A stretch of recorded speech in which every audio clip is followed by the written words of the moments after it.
Subscribe करें और bell दबाएं ताकि कोई खबर रह न जाए।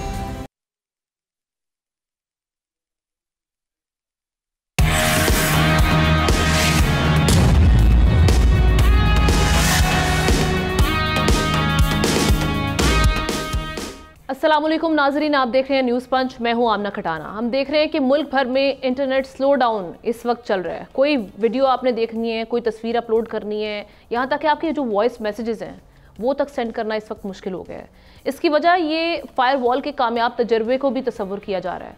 फायरवॉल के असरात क्या हैं, ये है क्या, इस पर हमने पहले भी अपने प्रोग्राम्स में बात की है। लेकिन मुल्क में जो स्लो इंटरनेट का मसला है अब वो वर्स होता चला जा रहा है। ये सिर्फ आम यूज़र्स ही को मुतासर नहीं कर रहा, बल्कि इससे ऑनलाइन कारोबार करने वाले अफराद सबसे ज़्यादा मुतासर हो रहे हैं। ये भी सुनने में आ रहा है कि दुनिया के मकबूल तरीन फ्रीलांसिंग प्लेटफॉर्म फाइवर ने बेशतर पाकिस्तानी फ्रीलांसर्स का जो स्टेटस है उसको इनएक्टिव कर दिया है। अवाम किस तरह से मुतासर हो रहे हैं, पहले अवामी तासुरात देखते हैं। 1 मंथ से तकरीबन मुझे ये हो गया, ये मसला हमें बर्दाश्त करते हुए, हमारे कस्टमर्स को भी और हम लोगों को भी कि अगर वाईफाई से कनेक्ट है नो इशू। लेकिन ज़ाहिर बात है हमारा जो कस्टमर सर्विस का जो है ना, उसमें हमने अंदर बाहर ब्रांच में इधर उधर होना होता है, कस्टमर से कांटेक्ट करना होता है। अब डेटा पे कुछ चलता ही नहीं है। गुज़िश्ता कई रोज़ से जिस तरह से नेट बिल्कुल डेड हो चुका है, डाई हो चुका है, तो हमारा सारा का सारा काम बैठ गया है। मैं ना सिर्फ फ्रीलांसर हूँ बल्कि मैं एक ट्यूटर भी हूँ, मैं एक बिजनेसमैन भी हूँ। मेरा ई-कॉमर्स के साथ एक ज़बरदस्त काम चल रहा था, लेकिन गुज़िश्ता कई रोज़ से जिस तरह से मैं आपको बता रहा हूँ कि नेट डेड हो चुका है, तो हमारे जो ऑर्डर्स थे वो बंद हो चुके हैं। हमारा तो पूरा काम इंटरनेट पे, टोटल इंटरनेट के बगैर तो कोई काम ही नहीं हमारा। सारे जो तस्वीरें आती हैं वो इंटरनेट के ज़रिए हम डाउनलोड करते हैं, उसको धोते हैं, और डिज़ाइन भी जो हम बनाते हैं तो वो भी इंटरनेट के थ्रू डाउनलोड करना पड़ता है। डिज़ाइन, पिक्चरें, बैकग्राउंड, सब कुछ। अब बहुत सारे लोग आते हैं, परेशान हो रहे हैं, हम भी परेशान हो रहे हैं इतने ज़्यादा कि इंटरनेट का जो काम है ना हमारा, जो 2 मिनट में होता था आज वो 4-4 घंटे लग रहे हैं। फ्रीलांसर जो हैं हमारे जैसे बंदे, वो तो बाहर से लेके पाकिस्तान को खिला रहे हैं, चला रहे हैं, और हम बाहर से पैसे लेके पाकिस्तान में लेके आ रहे हैं। और अब हमारे साथ ही ये जुल्म हो रहा है कि हमें पाकिस्तान में कारोबार तो वैसे ही नहीं है। जो बचा कुचा हमारे पास अपने फैसिलिटीज़ थी सोशल मीडिया की, हमारे पास जो अपने स्किल्स थे, अब हमें उन्हें भी यूज़ करने का मौका नहीं मिल रहा। तो अब हमारे पास तो फाइबर ने भी हमें अनअवेलेबल कर दिया है। फाइबर ने, उनका यही कहना है कि पाकिस्तान में नेट की वजह से इनको कोई काम ना दिया जाए। तो अब हमें हुकूमत भी ना दे, हमें इंटरनेट के ज़रिए भी ना दिया जाए, तो हम करें क्या? अवाम सख्त मुश्किलात का शिकार है। एक तरफ मुल्क में IT के फ़रोग के दावे किए जा रहे हैं, अरबों रुपए की लागत से टेक्नोलॉजी पार्क तामीर किया जा रहा है। दूसरी जानिब इंटरनेट पर नित नए एक्सपेरिमेंट्स लोगों का चलता हुआ कारोबार ठप कर दिया है। वज़ीर ममलिकत बराए IT शिजा फातिमा ने इस हवाले से क्या कहा वो भी आपको दिखाते हैं। इंटरनेट का स्लो डाउन जो है, मेरे तक भी जो पहले तो खाली व्हाट्सएप की कंप्लेन आ रही थी, विच आई थिंक अभी वो भी रिजॉल्व हो गई है। बट इंटरनेट के स्लो डाउन की जो कंप्लेन आ रही है, मैंने ISPs से भी और मैंने तमाम लोगों से, PTA से ख़ास तौर पे रिक्वेस्ट किया कि हमें डेटा प्रोवाइड कर दें कि ओवर द लास्ट 2 वीक्स ये डेटा ऑन रिकॉर्ड होता है ना, कि डेटा ट्रैफिक के ऊपर क्या इम्पैक्ट आया है, आया वो स्लो हुआ है या क्या हुआ है। तो जैसे ही वो डेटा आता है will be in a better position to say anything. बिल्कुल कभी भी स्लो नहीं होना चाहिए, इसमें तो कोई ऐसी बात ही नहीं, ना स्लो होना चाहिए उसमें कभी, बल्कि वो हम तो 5G ऑप्शन की बात कर रहे हैं ताकि इंटरनेट तेज़ से तेज़ किया जाए। देखिए फायरवॉल की टेस्टिंग का ऑनेस्टली मुझे उस तरह से इतनी कोई हमें, फायरवॉल इज़, मैंने आपको लास्ट टाइम ये बात की थी, firewall is a cyber security measure that every government in the world takes. And मुझे हमारे यहाँ पे हर चीज़ का एक मीडिया के अंदर भी, मैं मीडिया को ब्लेम नहीं कर रही, मगर एक मैं कहती हूँ पब्लिक के अंदर भी एक चीज़ इशू क्रिएट हो जाता है। हैरानी की बात है कि IT को जो मिनिस्टर को सिर्फ व्हाट्सएप डाउन होने की शिकायत मौसूल हुई हैं, जबकि इंटरनेट की जो स्लो डाउन हम कह रहे हैं इसका मामला कायमा कमेटी तक में डिस्कस हो चुका है। ज़राए टेलीकॉम का कहना है कि इंटरनेट सर्विस फराहम करने वाली कंपनीज पर फायरवॉल इंस्टॉल कर दी गई है और फायरवॉल से मोबाइल सिग्नल्स इंटरनेट सर्विस को भी डाउन किया गया है। ये सर्विसेज 2 से 3 रोज़ में मामूल पर आ जाएंगी। अब सवाल ये है कि दुनिया जहाँ पर 5G में जाने को तैयार है, वहाँ पाकिस्तान 4G में भी सुस्त हो चुका है। हम इंटरनेट की जुज़वी बंदिश के साथ टेक्नोलॉजी के मैदान में कदम कैसे जमाएंगे, किस तरह से हमारे पैनलिस्ट देखते हैं। मैं पैनलिस्ट का तारुफ करवा देती हूँ। हमाद रोहिला इस्लामाबाद स्टूडियो से हमारे साथ हैं। असद निज़ामी, ज़ाहिर शाह शराजी, अली आफ्ताब भी हमें ज्वाइन कर चुके हैं। आप तमाम का बेहद शुक्रिया। हमाद, ये हो क्या रहा है बेसिकली? हमने तो भट्टा बटा दिए अपने कारोबारी अफराद का। एक जानिब हम बातें कर रहे हैं जी कि हम दुनिया के साथ कदम से कदम मिलाकर चलने के लिए तैयार है, टेक्नोलॉजी के लिए हमने क्या क्या काम करने हैं, लेकिन यहाँ पर जो एक बेसिक नीड है आपकी इंटरनेट, उसको ही स्लो डाउन कर दिया है। जी बिल्कुल, मुख्तलिफ औकात में हम देखते हैं कि मुख्तलिफ तरीके की हुकूमत हरबे इस्तेमाल करती है। मैं एक पुरानी मिसाल आपको पहले देना चाहूँगा। पहले वक्तों में अगर यूरोप में अगर किसी शख्स का कोई खिलाफ कानून काम तस्वुर किया जाता था और तस्वुर किया जाता था कि इसने कानून तोड़ा है तो उसको सज़ा दिया जाना जहाँ मकसद होता था, तो उसको एक खंबे के साथ बांध दिया जाता था जिसको पिलर या पोस्ट कहा जा सकता है, या उसके साथ लटका दिया जाता था। और अगर मकसद उसकी इज्जत नफ्स को मजरू करना होता था तो वो तरीक़ेकार अपनाया जाता था, या फिर अगर मकसद उस पर तशद्दुद करना होता था तो वो तरीक़ेकार अपनाया जाता था। और जब वहाँ के सिपाहियों को लगता था कि अब उनका जी भर चुका है तो उस शख्स को वहाँ से उतारते थे या खोलते थे और अगले पिलर या पोस्ट पे ले जाते थे और वहाँ जाकर दोबारा यही अमल अपनाते थे। और जब तक उसकी सज़ा पूरी नहीं हो जाती थी उसको एक पिलर से दूसरे पिलर तक लेके जाया जाता था। एक बयान मेरी नज़र से गुजरा है, मुशीर साहब हैं वज़ीर आज़म के, उन्होंने कहा है कि ये इंटरनेट सर्विस प्रोवाइडर्स से पूछना चाहिए कि आखिर इंटरनेट स्लो क्यों है, और इंटरनेट सर्विस प्रोवाइडर्स ने कहा है कि ये हुकूमत की वजह से स्लो है, यानी हुकूमत से वापस पूछें। तो ये एक क्लासिक एग्जाम्पल है पिलर टू पोस्ट की, जो इस्तिलाह अब बाकी रह गई है, जिसका मतलब अब ये लिया जाता है कि किसी शख्स को एक जगह से दूसरी जगह भेज दिया जाए, उसकी इज्जत नफ्स को रुस्वा किया जाए, उसकी आहो बका ना सुनी जाए और सिर्फ अपने सर से बोझ उतार कर बॉल जो है दूसरे के कोर्ट में फेंक दी जाए और आवाम को कहा जाए इस बॉल का पीछा करो और खुद तमाशाई बन के बैठ जाए। ये ऐसे ही है कि जैसे अवाम की तो कोई इज्जत नफ्स है ही नहीं। अगर इस बयान को मैं उनके दुरुस्त भी तस्लीम कर लूँ कि उनको वाकई नहीं पता कि ये इंटरनेट क्यों स्लो हो रहा है और उनको वो कह रहे हैं कि अवाम को पूछना चाहिए, तो ये क्या अवाम का काम है? क्या अवाम ने आपकी हुकूमत को वोट किस लिए दिया था? अवाम की नुमाइंदगी के लिए दिया था। आपका काम है, आपके बाजू को ताकत दी गई थी, आपकी आवाज़ को ताकत दी गई थी, वजन दिया गया था कि आप अवाम के मसाइल को उठाएं, आप इंटरनेट सर्विस प्रोवाइडर से पूछें, ना कि आप इसके कि आप हम पर डाल दें कि हम जाकर इंटरनेट सर्विस प्रोवाइडर से पूछें कि इंटरनेट क्यों स्लो है और वो हमें वापस हुकूमत की तरफ भेज दे और हम यही पिलर टू पोस्ट घूमते रहें।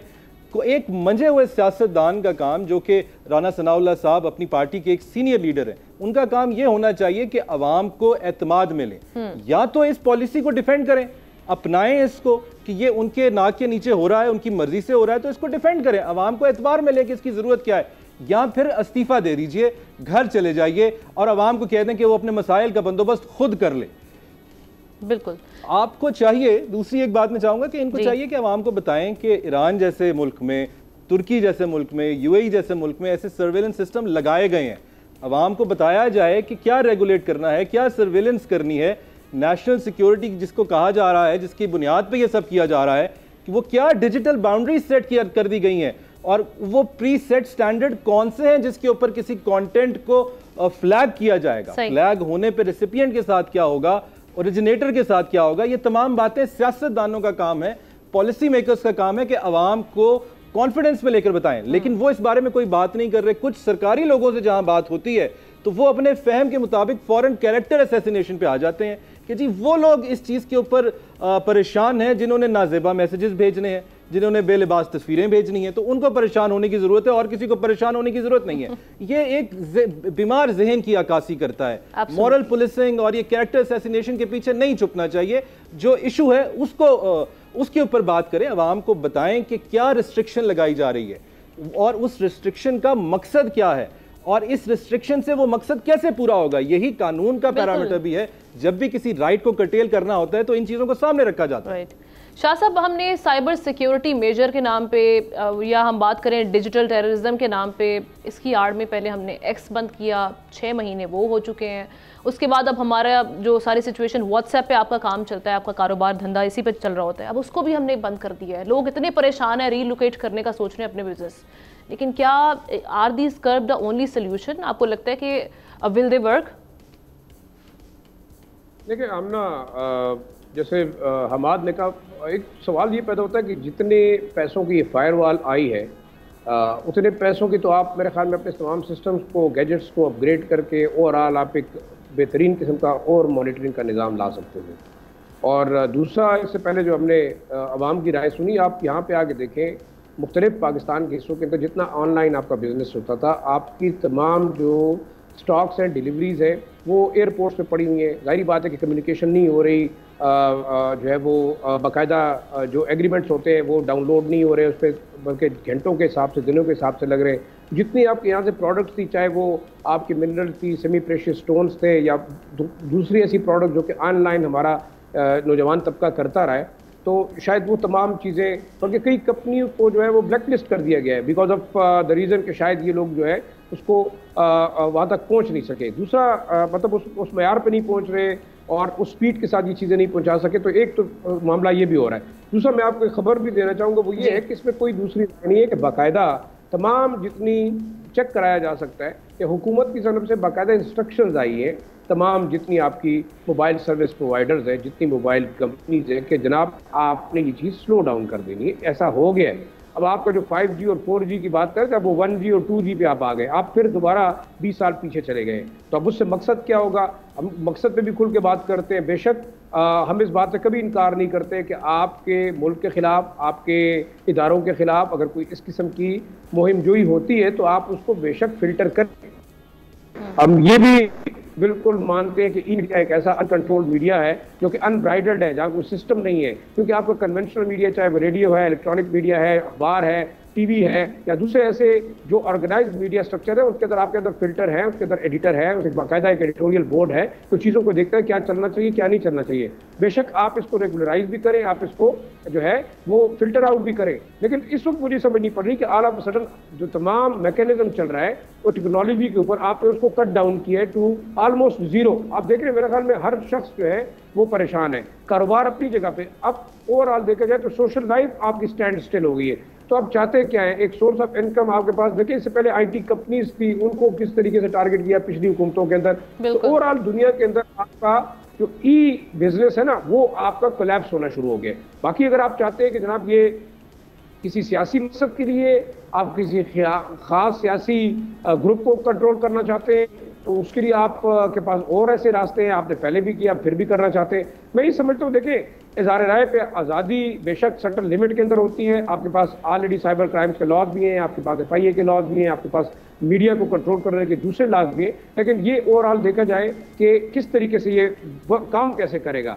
दूसरा एक आम नुकता मैं आखिरी बात करना चाहूँगा, ये मैं इतना टेक्निकल नहीं हूँ, लेकिन आप ये बताइए कि सिर्फ वो अकाउंट जो कि कहीं और से ऑपरेट होते हैं उनको आप वैसे भी ब्लॉक नहीं कर सकेंगे, क्योंकि वो आपके जुरिस्डिक्शन से बाहर है। आप क्या करना चाहते हैं? पाकिस्तान के अंदर जो IPs है, या आप फिल्टर कर सकते थे। आप फिल्टर ये करते हैं कि बेशक आप जैसे आप दूसरे ममालिक में जाते हैं तो आप बाकायदा अपना mobile number, passport number register करके उनके सिस्टम के अंदर दाखिल करें। तो आप पाकिस्तान के अंदर ये कर लें, उसके लिए आपको अरबों रुपए का, अरबों डॉलर्स का ये फायरवॉल नहीं लाना पड़ता। तो उससे आपको अंदाजा होता है कि किस नंबर से, किस IP से या कौन से अकाउंट से जो चीजें हो रही हैं। अभी भी आप हॉस्टाइल अकाउंट को नहीं रोक सकते, चाहे वो इंडिया में बैठे, दुबई या कनाडा में बैठे, आप कैसे रोकेंगे उनको? आपके खिलाफ ये चीज होगी। अगर आप ये चाहते हैं कबूतर की तरह पाकिस्तानी अवाम के आप सर के ऊपर जो है चादर डाल के कहते हैं आप आंखें बंद कर लें, मेरे ख्याल ये बहुत खतरनाक साबित होगा। आपको रियलिस्टिक जाना होगा। और आखिरी बात ये कि हुकूमत अगर कर रही है, जैसे हमारे देखा, आप कि जनाब ड्यूटी के लिए कर रहे हैं, मुल्क के मफाद के लिए करें, तो लोग ओन तो करें ना। आप डिसोन भी कर रहे हैं और आप लोगों को टॉर्चर भी कर रहे हैं। वॉइसेस को आप जितना दबाएंगे एग्जैक्टली वो उतनी उभर के सामने आएंगे। बांग्लादेश की मिसाल मैं देना नहीं चाह रही, बट हमारे सामने ही है। वहाँ पे भी ऐसे सोशल मीडिया पर जो कर्व्स थी या जो उस पर हमने देखा था कि सख्तियाँ की गई थी, बंद किया गया था, उसके बाद किस तरह से लावा फटा था। अली, ये 3 से 4 दिन में PTI जराए से खबर आ रही है कि जी इसको नॉर्मलाइज कर दिया जाएगा। ये जो स्लो डाउन देख रहे हैं, इंटरनेट इंटरप्शन हम देख रहे हैं, लगता है आपको कि ये होने वाला मामला या कुछ और खिचड़ी पक रही है? देखिए, वो तो हो जाएगा। अभी जाहिर है ये उस सिस्टम को टेस्ट कर रहे होंगे, इनको खुद भी जाहिर है नहीं पता होगा कि ये किस तरह से चलता है। ये तजुर्बे कर रहे हैं, पता नहीं 3-4 दिन या उससे ज़्यादा कितना टाइम लगेगा और इवेंचुअली भी इनको आएगा या नहीं आएगा। बुनियादी मसला ये है कि एक तो जिस तरह रोहिला साहब कह रहे थे ना कि जी वो हुकूमत इसको यहाँ डिफेंड करे या इसको अपोज करे।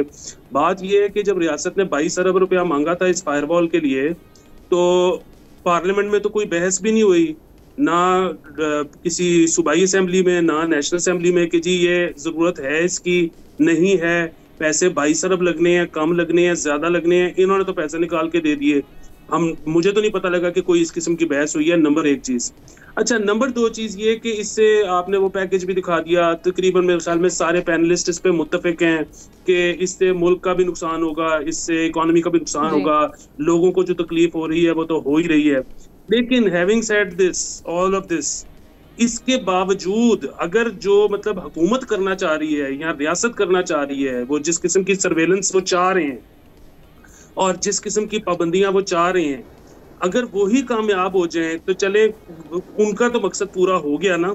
लेकिन मैं बड़े अरसे से इस मौजू पर बात हो रही है, इसी शो के ऊपर हो रही है, और मैं आपको हमेशा आमना मैंने यही कहा है कि ये नाकाम होंगे।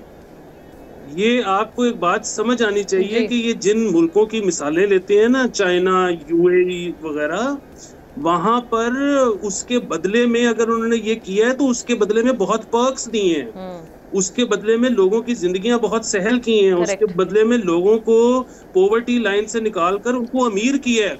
वो जिन्हां दे कारदाने उन्हां दे कमले भी सियाने, मतलब इनको लगता है कि ये वो कर सकते हैं जो उन्होंने किया हुआ है। पहले माल पानी तो लेके आए, मतलब खजाना खाली है और आप लोगों को कह रहे हैं कि आपको हमने बात करने की भी इजाजत आपसे छीन लेनी है। ये इतना बड़ा लावा फटेगा, इनसे मैनेज नहीं हो सकेगा।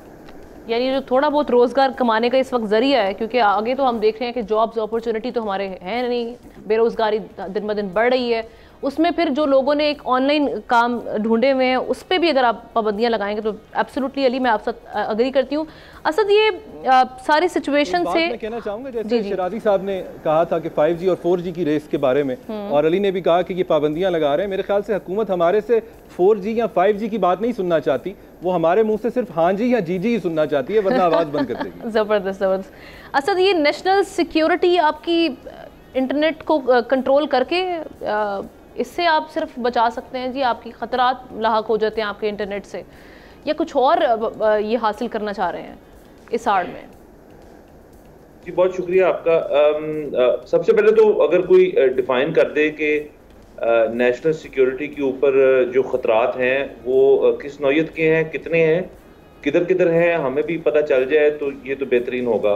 वैसे तो मेरे ख्याल में सन 47 से लेके अब तक किसी न किसी किस्म का खतरा जो है हर चीज़ों से चल ही रहा है। इस वक्त जो है वो IT का दौर का है, उससे भी खतरा हमें महसूस हो रहा है। तो वो अगर पता चल जाए तो उसके ऊपर बैठ के बात कर लेंगे जी सिक्योरिटी की, और उनको कैटेगोरिकली हम डील कर लेंगे, नंबर 1।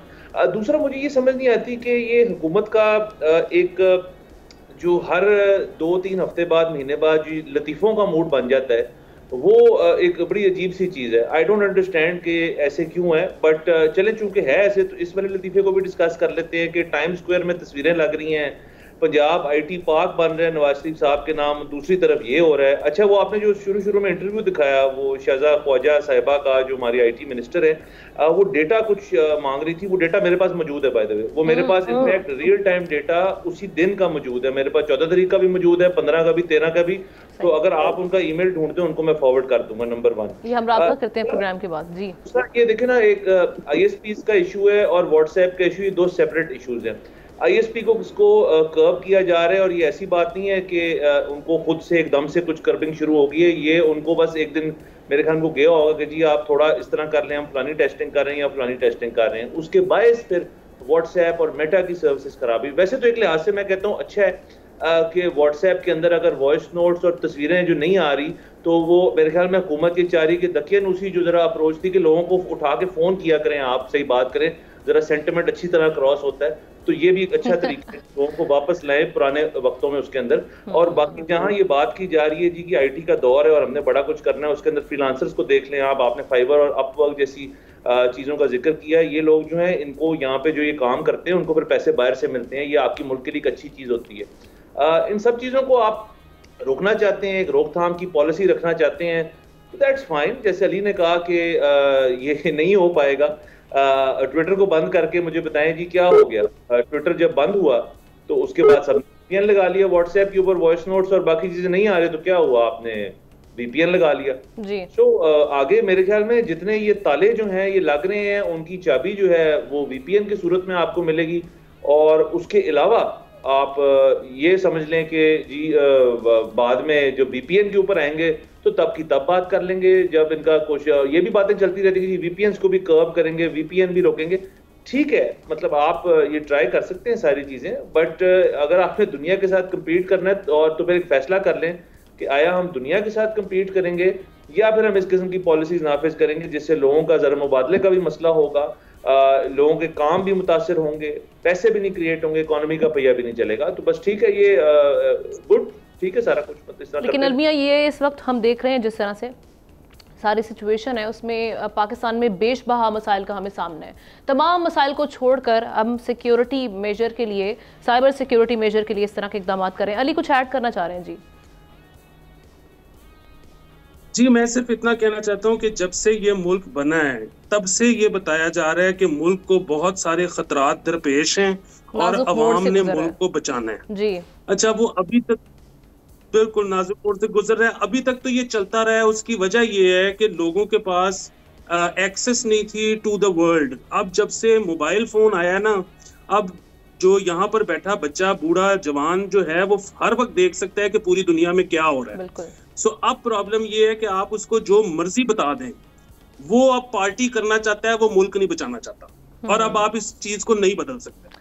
ठीक है जनाब, आपकी इस हवाले से पॉइंट आ चुके हैं। एक ब्रेक लेते हैं, बाद एक और हम मसला उस पर बात करेंगे।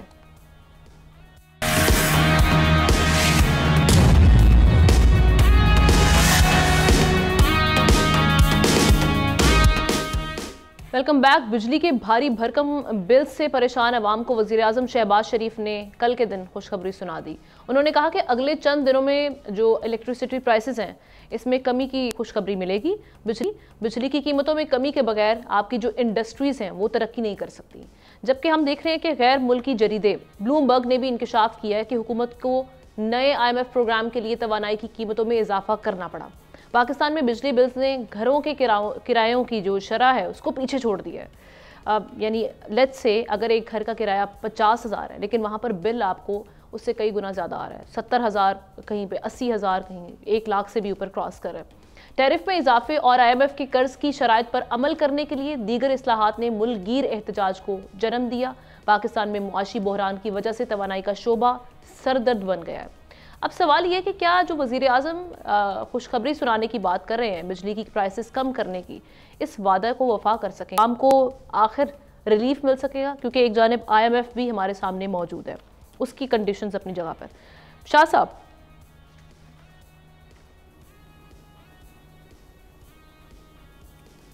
आमना मेरे ख्याल में देखें इसको ज़रा सा अगर थोड़ा सा पीछे ले जाए तो जमात इस्लामी के जो धरने के अंदर हुकूमत के साथ जो बातचीत हुई उसमें शायद यही है कि 7-8 से लेके 10-12 रुपए तक रिलीफ दिया जाएगा आइंदा आने वाले दिनों में।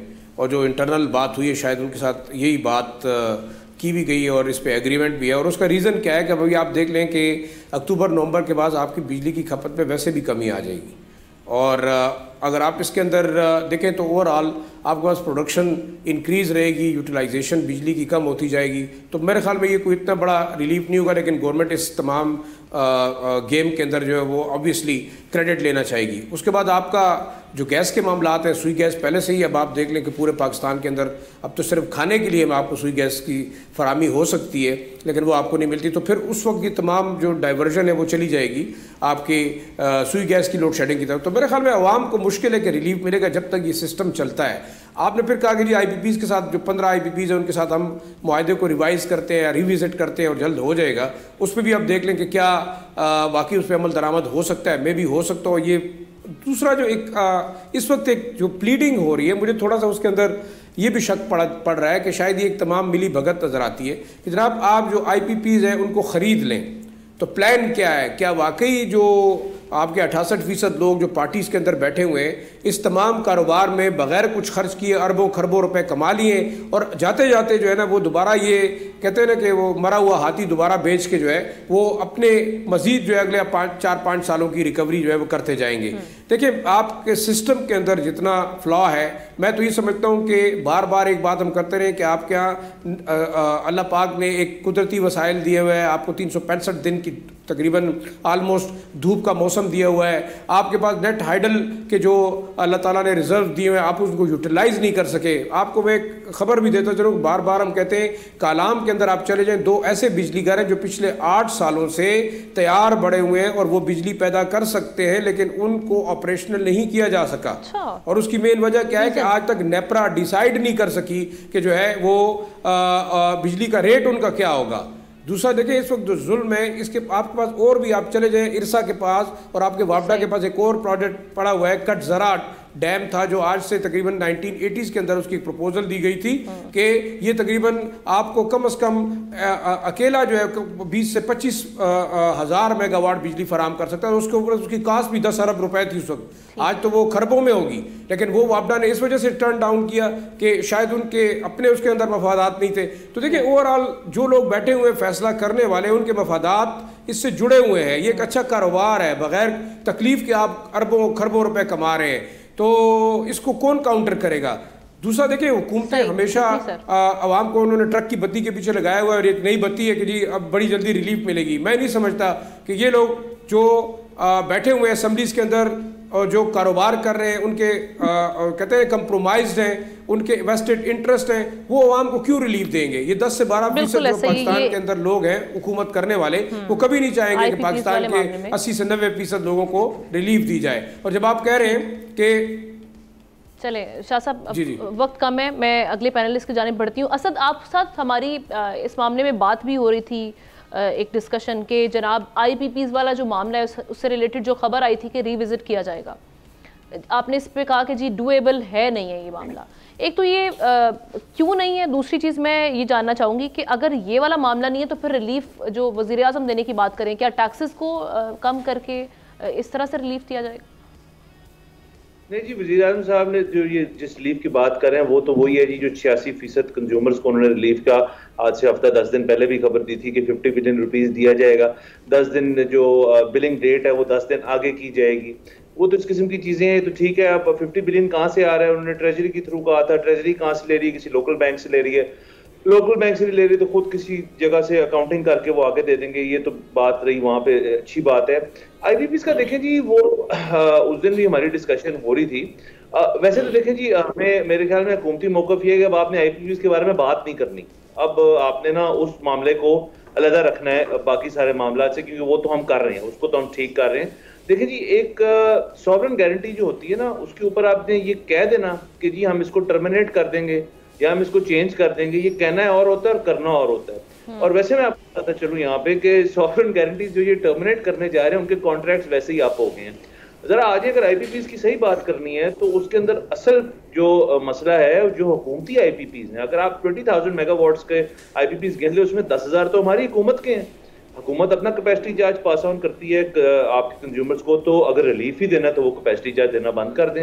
मतलब ये तो मैं बिल्कुल आपको लो हैंगिंग फ्रूट बता रहा हूँ जो आज के दिन किया जा सकता है, इसमें कोई मसले वाली बात नहीं है। हाँ ये है कि हुकूमत के बिल बढ़ जाएंगे।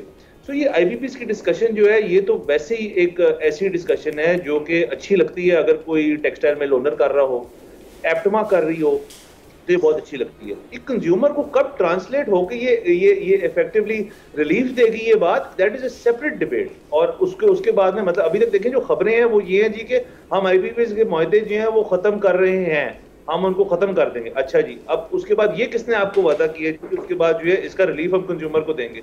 ये किसी ने वादा नहीं किया, क्योंकि वो कर नहीं सकते। नंबर। अच्छा, दूसरा उसके ऊपर आ जाए कि अब आपने जैसे जिक्र किया कि घरों के जो किराए हैं वो बिजली के बिल से जो है वो कम हो गए हैं और बिजली के बिल ज्यादा हो गए हैं, तो ऑफकोर्स होने हैं।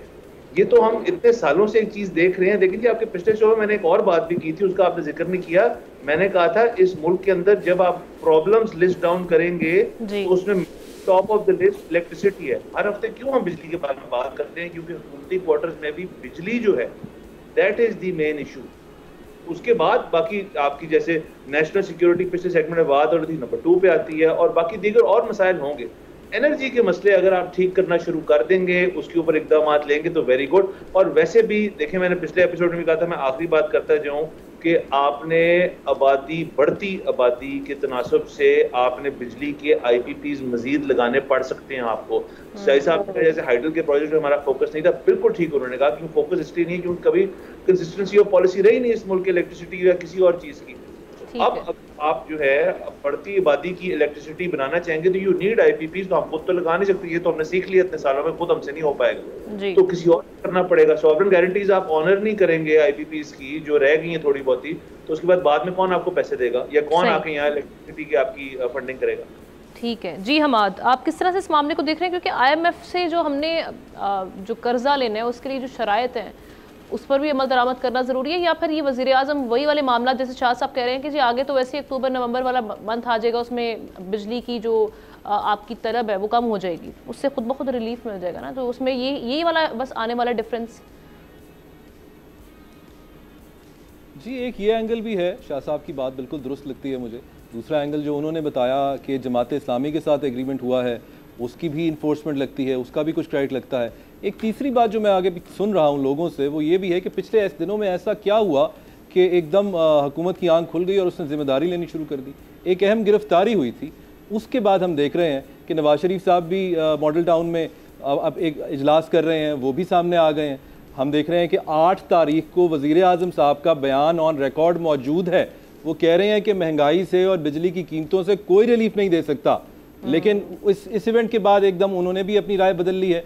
तो ये तीनों एंगल्स हैं। मेरे पास ना कोई खबर है और ना ही कोई ऐसा सोर्स है, मैं जो बात हो रही है वो आपके सामने रख रहा हूँ। दूसरी बात ये, हमें किसी स्टैटिस्टिकली बैक्ड रिपोर्ट की आज के दौर में ज़रूरत नहीं रही ये जानने के लिए कि आवाम पिस रही है।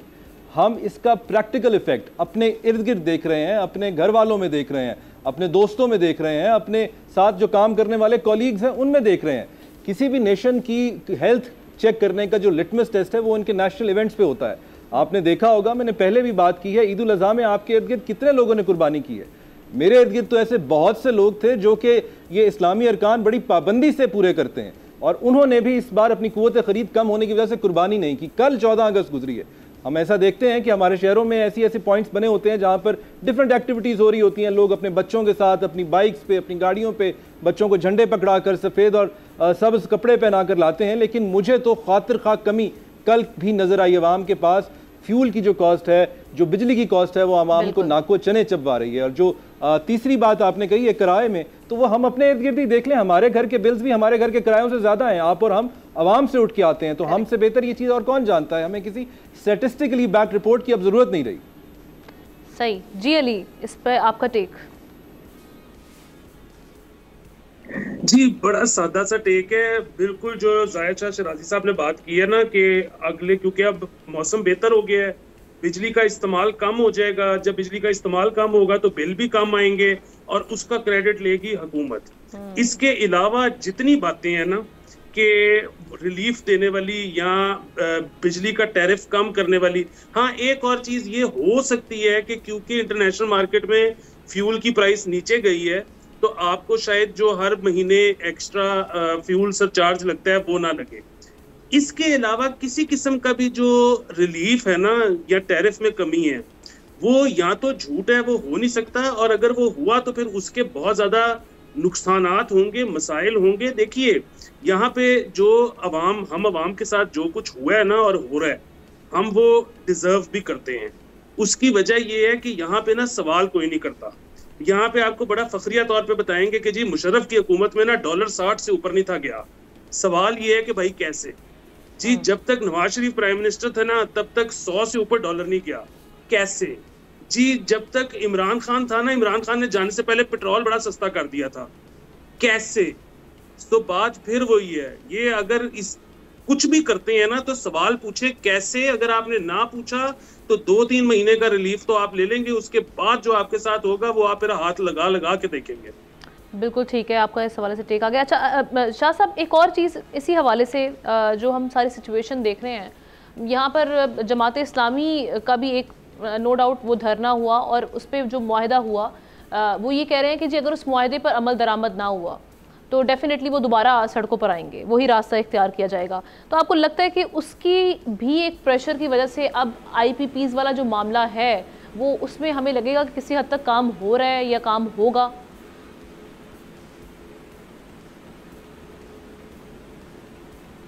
देखिए मैं आपको जो मेरे जहन में चीज़ है वो इम्पोर्टेंटली ये है, जैसे कि हमाद ने इशारा किया कि एक जो अहम गिरफ्तारी है उसके बाद मामलात बड़े शायद तब्दील होने जा रहे हैं और मे बी जो लिंक किया जा रहा है मुख्तलिफ़ चीज़ों के साथ। मतलब हमें उस इदारे की इन्वेस्टिगेशन या उससे कोई उस पर कमेंट नहीं कर सकते क्योंकि वो एक इंटरनल मामला है, वो जिस तरीके से भी डील होता है। लेकिन मेरे ख्याल में हुकूमत को कुछ सिल्वर लाइनिंग नज़र आ रही है कि शायद इस तरीके से वो आगे प्रोलॉन्ग करने के लिए जा सकते हैं। आज आपने देखा सियासतदानों ने इस हवाले से जो आज न्यूज़ कॉन्फ्रेंसेस की हैं, उस पर न्यूज़ कॉन्फ्रेंस की, उसको इंटरनल मैटर रहने नहीं दिया जा रहा उस तरह से।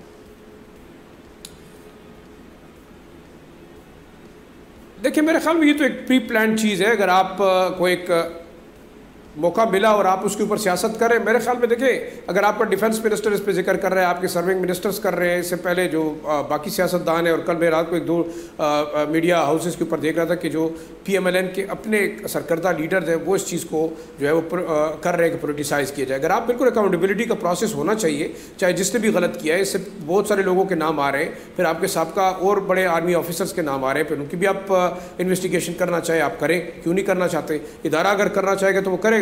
लेकिन बात जो जमात इस्लामी वाली बात आपने की बिल्कुल ठीक है, उसमें देखिए रिलीफ के चांसेस हैं, इसलिए जमात इस्लामी भी ऑप्टिमिस्टिक है, हुकूमत भी है, चाहे वो रिलीफ जिस सेंस में भी दी जाए। लेकिन अगर वाकई जमात इस्लामी रोड पे आती है, लेकिन इस टाइम तक हुकूमत ने बड़ा टैक्टफुली उनको साइड पे कर दिया है, क्योंकि 1.5 महीने के अंदर जो डेवलपमेंट्स होंगी उसके बाद हम जो है वो शायद ये महसूस करते हैं कि जो कंधा जमात इस्लामी का इस्तेमाल करने की कोशिश तहरीक इंसाफ करती, उसको रोका जा सकता है। और ये मेरे ख्याल में हुकूमत ने भी इफेक्टिवली कर लिया है। 1.5 महीने बाद के हालात क्या होते हैं, क्या वाकई कोई मजीद कन्विक्शंस होती हैं, चार्जेस होते हैं, क्या नए केसेस बनते हैं, ये उस वक्त को हम देखेंगे।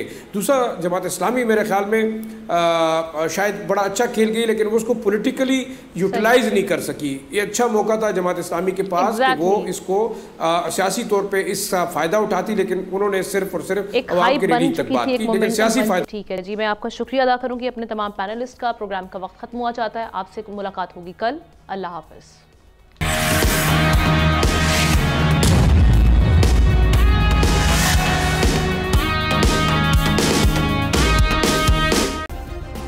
सब्सक्राइब करें और बेल दबाएं ताकि कोई खबर रह न जाए।